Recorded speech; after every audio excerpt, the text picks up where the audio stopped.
good evening.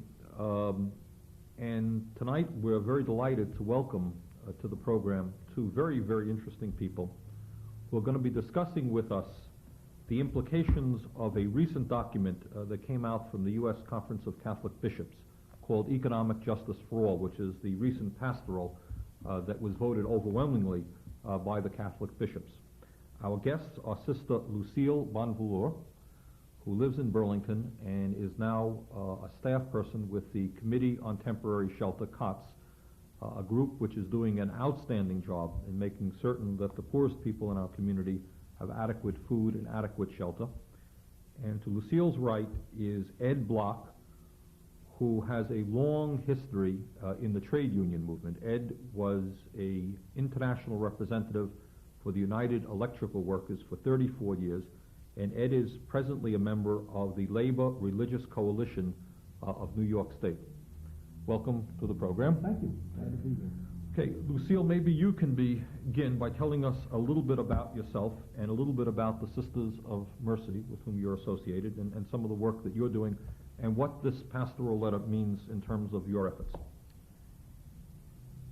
As Bernie suggests, I am a Sister of Mercy and have been for over 25 years.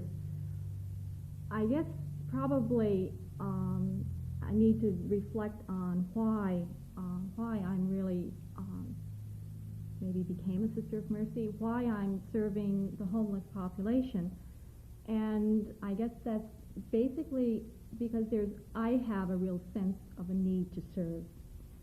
That's a very personal kind of need. And I guess probably when I think about the Sisters of Mercy, it is the spirit of the foundress, Catherine McCauley, that really is a driving force for me.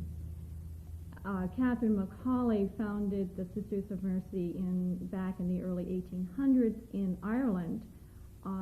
She found that there were a lot of poor people, and in particular women, who needed housing. And it was to this group in particular that she reached out. She started some housing, some facilities for housing young women who needed shelter. It's her sense of dedication that I find a real moving force for me. In that context, I think I've had a growing desire to serve the homeless, and I was delighted when the opportunity arose for me to associate myself with COTS. I had been associated with them early on and left town and came back and am really delighted with the direction they're taking, because we've moved really from temporary shelter to looking at longer range needs. Lucille, some of you and I are familiar with what COTS is doing. Some of the viewers may not be. Why don't we tell them a little bit about the problem that we're attacking, what we've been doing over the last 5 years, and what you are doing in particular. Okay. Back just about 5 years ago now, there were growing numbers of homeless on our streets, and there was an uprising of concern from various segments of the community.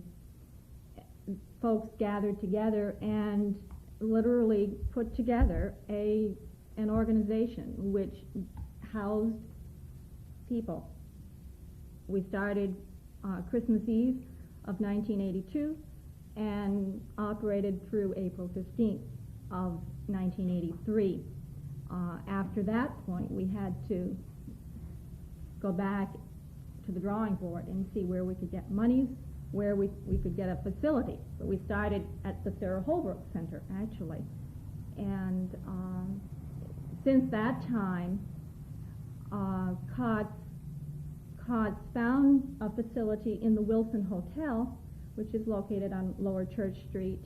The shelter opened there. We discovered that the building was available for sale and purchased that and are were operating that as affordable housing for low-income people. After that, there was the opportunity to start the Street Work Project, which is the social service arm of the agency. That is wonderful. And I know that we have come a long way. Mm-hmm. There's been a whole lot of, as you point out, organizations in the city that have been involved in this thing, and I think what we can say right now is, especially at a time when the federal government, to a large degree, in terms of funding, has turned its back on this population, and the state government, in my view, while making some good efforts, has not done enough. I think we can say that at least this community has responded, so that we can say that people are getting at least some shelter and food that they need. Ed, let me jump to you now. Your background is very different, but actually I think we're probably going to end up at the same place anyhow. You come in a different direction. Tell us a little bit about yourself and your role in the labor movement and how that leads you to looking at documents like this and the relationship of religion to social problems. Well, as you said, for 34 years I was active in the United Electrical Workers as an organizer and as an international representative, and always very clear that the political element of everything that we did was becoming more and more paramount. And also I'm deeply involved. I'm ethnically Jewish, but I'm a member of the Presbyterian Church and have been for a while, and active in that regard. So it was natural for me to look with a lot of interest on this growing marriage, as I see it, between the labor movement and the mainline religions, with no question about it, with the Catholic Church taking the lead in providing that leadership. And I think that the document that we have here is extraordinary and an enormous opportunity. I agree, and I think maybe we should talk about, just briefly talk about some of the strong features of this document, which I have to say, I mean, I was astounded and delighted in reading this document. This was, I think, the third and final draft, was it? They go through three drafts. I had read the second draft, and just the truth of the matter is there are probably not more than a half a dozen people in the United States Congress, literally, who have the courage to come out and talk about issues like this. We're talking about issues... Criticize themselves as well as other people. Right, right. All right, Ed, maybe you want to take a shot at just talking about what you see as some of the highlights of this. Well, I think they are pretty courageous, as you say, in calling their shots as they see them, recognizing poverty, recognizing a polarization of the United States community to a degree that is taking place never in my lifetime. I've got some years on it. So I think with a lot of clarity, I mean, it is a long document. You're not going to be able to read it before you go to sleep at night. But all of that is necessary. The background, incidentally, as a Jew, I was really moved by the degree to which they recognized their relationship with Old Testament faith and with the New Testament growing out of the Old. And historically, they've underlined that in a lot of ways. Well, beyond that, they have taken a clear shot at what is wrong with things the way they're developing this country, why there is poverty, why there are incredibly a degree of unemployment that's maintaining itself at 7% officially and going far beyond that in fact. Lucille? I think maybe one of the things that I'm pleased about is that the document talks about the rights of people. There are some certain basic rights that people have, be they food, shelter, clothing, medical care, education. Some of those, they're basic, and that every person has a responsibility in that. Are those rights? You know, you brought that up, and I have no idea. Do human beings have rights to these things, or they claim they do? Well, let's discuss that one. I think Lucille, you want to maybe deal with that? Do people? Can people expect that they do have a right, or do they have to, or have you got to fight for something, or do you? The whole idea of a right to these things. Okay, I think that part of that connects with then I think people do have a right, and they should be able to expect that. In fact, that's not the way our system often works. We don't, a lot of people do not have power. And so one of the other things that the bishops address is we must be involved, and we must help people to become involved. And that's critical, and that creates a major change when people become involved in changing their life. One of the criticisms of this document, which came from actually people close to President Reagan in the Catholic Church, and they were saying, what, are you an economist? No. Are you a major business person in this country? Are you a head of a corporation? What do you know about the difficulties of running major businesses, the economic challenges that this country faces? How dare you? Why should you be involved in telling us that people have human rights in terms of housing, health care, minimum wage, for example? Aren't you overstepping your bounds? Why doesn't religion just simply do its job on Sunday and leave the business community to run the world Monday through Friday? I think what's your response to that? There's a whole sense of the dignity of the human person. And I mean, that's number one. I think we could even go beyond the religion thing. Last night I was watching the CBS News, and I was delighted that they were showing a study that had been done that was connecting, it was, I believe, a genetic study that was connecting us way back to the first woman, however many years ago that was. And in essence, we're saying that every time that when we are fighting the wars, when we're helping people, whatever we're doing, we're helping our brothers and sisters, literally, not just not just from a philosophical point of view.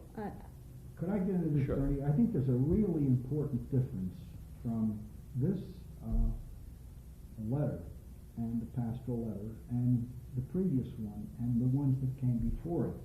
And I've heard Catholics say this, so I don't feel as though I'm being unfair about it. In the past, the bishops or whoever was uppermost in the hierarchy would come out with a statement, and that was it. There was no discussion.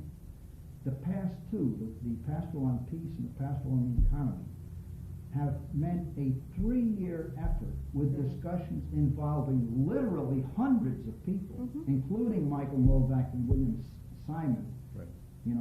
the foremost critics of this document. And over again, they were given an opportunity to state their point of view. So it isn't simply the bishops stating this as experts, but the bishops drawing a bottom line conclusion from expert testimony at all sides, on all sources. They do concede what they call a preferential option for the poor. That's their bias, that they feel their faith, and the Old Testament faith requires.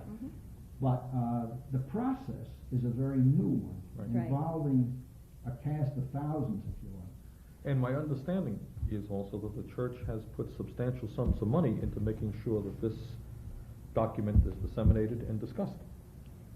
I think that's probably true. I don't have specifics on that, although I did, I was reading an article, I guess in the New York Times, that was saying that in Maryland anyway, Right. they were being very state-specific on how to implement the document. Well, this sounds, I mean, the criticism of this is, why is the church getting involved in politics? All right? All right? Shouldn't there be this great separation between religious belief and real life? I don't think that there should be myself, and that's why I'm delighted by this. But I would like, Lucille, take a crack at that one. Separation of church and state, basically, in the everyday life. I think, if I think of church and I think of lived faith, I think that's precisely it. It's lived. It's day in and day out. The words are nice, but they don't touch the human person. So I say, well, we have to be brothers and sisters and help each other, and I don't help. There's something the matter with that. I think then my words don't ring true. Okay. And then when we talk about help, then it's obviously necessary to begin to talk about specific programs. That's right. For example, this document mentions the question of distribution of wealth in this country, which I think almost everybody acknowledged the gap between the rich and the poor are growing, and it's enormous. Mhm. Some people have tremendous wealth, many people, as you know, on a daily basis, have virtually nothing. Mhm. Now, if we're going to deal with that problem, it's going to take government action, all right? Right. So that's an issue. Minimum wage, they were very specific, right here. They Mhm. talked about raising the minimum wage. And they raised an issue which I thought was really fantastic, and you talked about the whole issue of powerlessness. Mhm. And one of the issues that they get right into here is the powerlessness of workers. We have seen recently here in the state of Vermont a number of, and I know the United Electrical workers throughout this country has had to deal with this, of course, is somebody goes to work on a Monday and finds out that, oh, by the way, you've worked here for 30 years, but guess what? We've closed down the factory, we're moving to Latin America or someplace, and you don't have your job. It's the kind of thing that working people simply can't deal with. It's a brand new era, a totally new weapon that's been used fairly well, no question. Basically, a handful of people are deciding whether or not economic enterprises stay or not. Now, this document suggests that workers have got to have a say in that process as well, Mhm. which is quite a radical statement given the nature of economic life in America. Ed, you want to touch on that one for a bit? Well, it's certainly essential, and I'd just like to point out that there's nothing really radical in terms of what the other countries in the world are doing. In all the European countries, working people do have a say in what happens. And in fact, if a fact were to move into Burlington by federal law, there would have to be an environmental impact statement, or if it shuts down the same. The same thing should be true with respect to the social life. There should be an economic impact statement. If within 4 days after the last election, I ran for office, so I know I can feel just exactly how rough it was. Within 4 days, 15 major plant shutdowns were announced, and enormous, tens of thousands of layoffs in addition.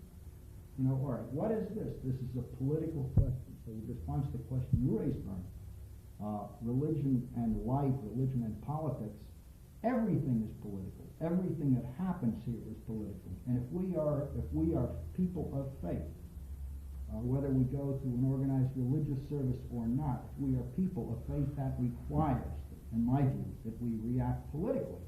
So this is the kind of thing that I really believe in. Lucille, do you want to add to that or take it? No? No. Okay. It seems to me, we always make great pretense about concern about the poor. Everybody says it all the time. And yet the gap between the rich and the poor is growing. We spend more and more money on nuclear weapons and on military budgets, and you have more and more people sleeping in the streets throughout America. The housing crisis from one end of this country to the other is abysmal. The actual standard of living for most workers is in decline. Right. Since 67, since they started using the stats on the cost of living, 67, the overall picture is down. And it seems to me what this document is beginning to show is that, as you said, Lucille, it's not enough just to talk about nice things. If one is concerned about the poor, if one is concerned about the plight of women or of working people, then somebody's going to have to stand up and talk about specific ideas as to how we can improve those conditions. And when you talk about that, you're really talking about one word. It's called politics. Okay. And I think this, to my mind, does not raise any great constitutional crises between church and state. No one is suggesting that anyone has got to become a member of this or that religion, or the government has got to fund religion, or vice versa. What you're talking about and what you are saying is that if people hold moral values, religious values, it's not enough just to make them empty phrases. They've got to be implemented into reality. You can't talk about You can't talk about, it seems to me, peace, obviously of concern to moral people from time immemorial, and not understand what's going on in Nicaragua, what's going on around the whole world. Okay, and again, I cannot be happier. I agree with what Ed said before. I mean, we've heard a number of religious statements, but that the Catholic Church itself speaks out so boldly on this issue at a time, by the way, when many religious denominations are becoming more conservative, if you like. Okay, that at this time the church is willing to take the lead on this, I think is fantastic. With this caveat, maybe, one of the many things I've been impressed with in the Catholic leadership, I'm talking especially around Albany, New York, where Bishop Hubbard holds sway, is they don't want the exclusive rights to this. They're glad. That is the position now, the formal position of the Catholic Church, but it is not the possession of the county. Precisely, right. And they don't want to be possessed by their possessions either. They're delighted to have the other documents of faith introduced into the discussions that we're bringing up. Right. It seems that, I guess for me, that's one of the things that's pretty exciting is that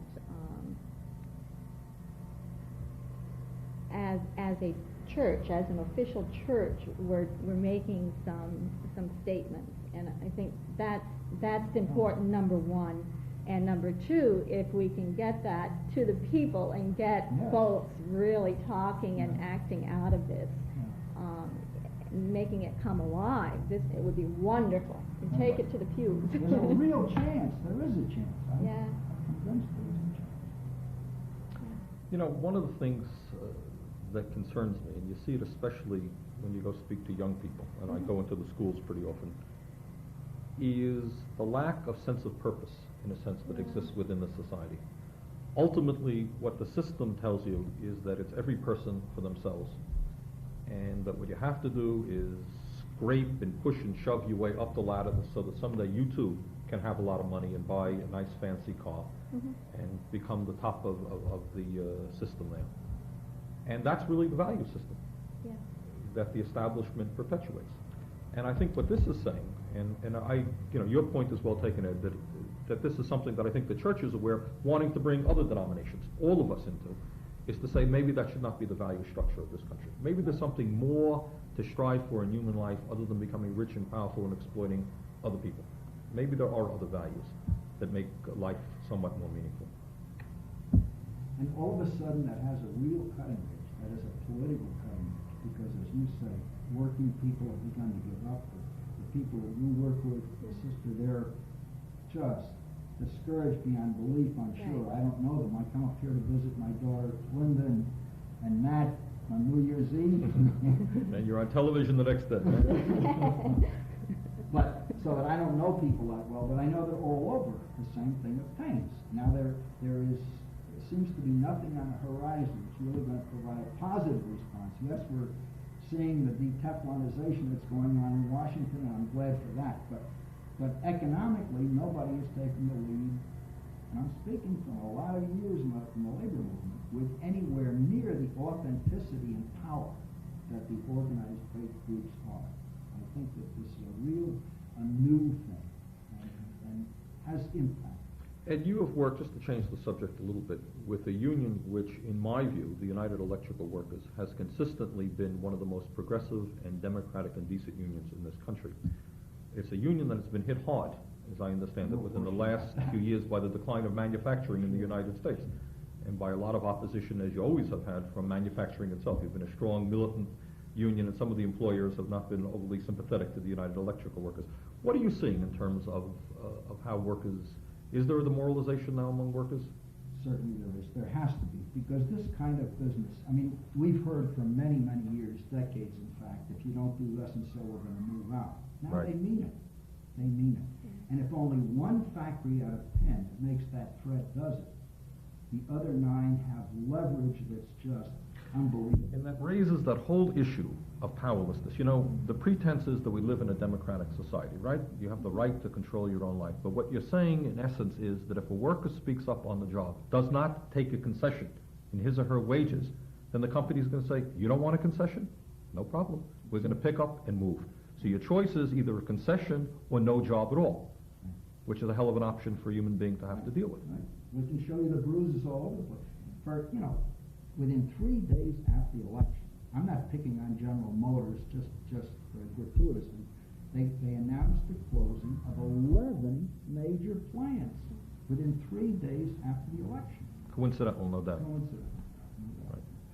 Right. So I think that it's wrong to say that history repeats itself endlessly and, you know, you don't recognize anything new. The fact is, in terms of powerlessness, we are in an unprecedented position. I'm talking about working people and farmers.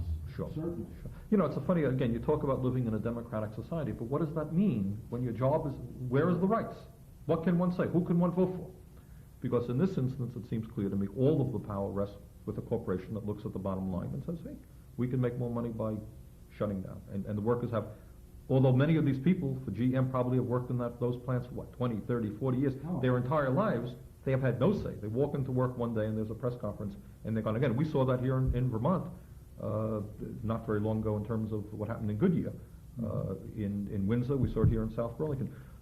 Lucille, in terms of powerlessness, now these are workers already who have had gainful employment, some of them earning decent union wages. They are powerlessness. They are powerless. Mm-hmm.